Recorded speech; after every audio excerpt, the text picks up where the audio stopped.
सांगलीत 500 बेडचे civil hospital होणार. 443 कोटींच्या सुधारित प्रकल्पाला हाय पॉवर कमिटीची मान्यता. पृथ्वीराज पाटील यांची माहिती. सांगलीच्या सिव्हिल परिसरात नव्यानं 500 बेडचे हॉस्पिटल उभारणार आहेत. त्यामध्ये अत्याधुनिक नव्यानं मॉड्युलर ऑपरेशन थिएटर, ICU, अत्याधुनिक शवागृह, 2 निवासी हॉस्टेल यांचा नव्यानं समावेश करण्यात आला आहे. हा नवा 443 कोटींचा सुधारित प्रस्ताव शासनाकडे सादर करण्यात आलेला आहे, अशी माहिती काँग्रेसचे शहर जिल्हाध्यक्ष पृथ्वीराज पाटील यांनी दिली आहे. आज पृथ्वीराज पाटील यांनी सिव्हिल हॉस्पिटलमध्ये अधिष्ठाता डॉक्टर प्रकाश गुरव यांच्याशी विविध विषयांवर चर्चा केली. यावेळी या प्रस्तावाबाबत अधिष्ठाता गुरव यांनी माहिती दिली. यावेळी पृथ्वीराज पाटील यांनी म्हटलं आहे की आमचं सरकार राज्यात असताना सिव्हिल हॉस्पिटल आवारात 500 बेडचं रुग्णालय उभारण्याबाबत मी पाठपुरावा केला होता. कोरोनानंतर याबाबतीत तत्कालीन सरकारकडे पाठपुरावा केला होता. त्यानुसार 29 जून 2022 रोजी 234 कोटीच्या कामाला प्रशासकीय मान्यता मिळाली. मात्र आज 3 वर्षानंतर मान्यता म्हणूनही काम सुरू झालेलं नाही. हे काम तातडीनं सुरू करण्याबाबत सिव्हिल प्रशासनाला विनंती केल्याचं पाटील यांनी म्हटलं आहे. यावेळी मिरज सिव्हिलचे अधीक्षक रुपेश शिंदे, सामाजिक कार्यकर्ते रवींद्र वळवडे, श्रीकांत साठे, विजय आवळे उपस्थित होते.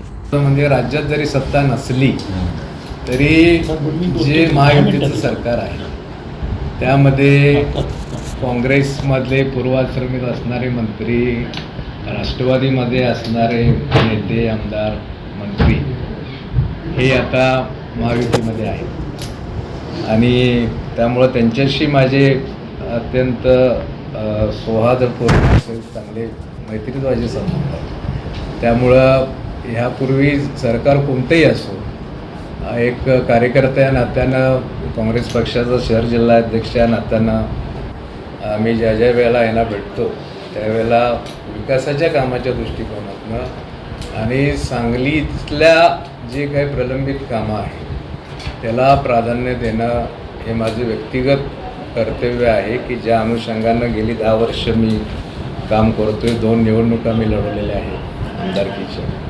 त्यामुळं काही विकासाचं विजन ठेवून मी काम करत असल्यामुळं मी सातत्यानं त्यांना या कामी भेटत असतो आणि त्या संबंधातून त्यांचं सहकार्य होत असतं आणि केवळ मंत्री स्तरावर माझे संबंध आहेत असं नाही. 30-35 वर्ष मी आज मंत्रालयामध्ये कार्यकर्ता म्हणून काम करतो.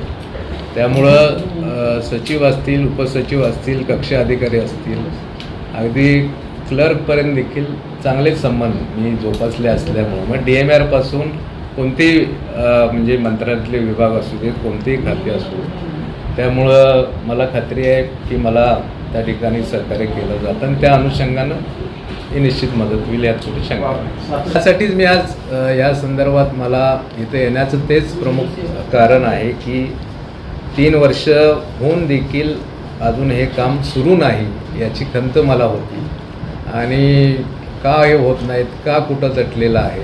कारण मुश्रीफ साहेबांनी आम्हाला त्यांच्या पहिल्या व्हिजिटच्या इथं आश्वासन दिलं होतं की हे तातडीनं आम्ही मार्गी लावू, परंतु हे DPR मध्ये वाढ झाली. परत त्यांनी नव्यानं काही प्रस्तावित आत्ता जे सांगितलं ते केलं.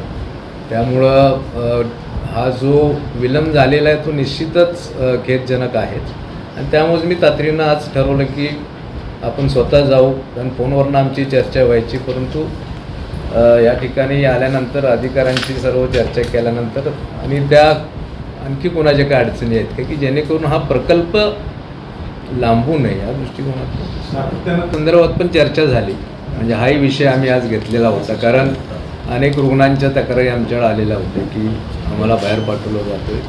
तेही तसं त्यांना सांगण्यात आले आणि साहेब जसं म्हणतात तसं त्याही इथं उपलब्ध होणाऱ्या औषधांची यादी आपल्याला लावता येणं चांगली सूचना आहे. म्हणजे तशी आपण लावली तर ते अधिक चांगलं होईल आणि कोरोटाईम आयामध्ये वेळेवर आता औषधं काहीतरी आली जे कमी आहे.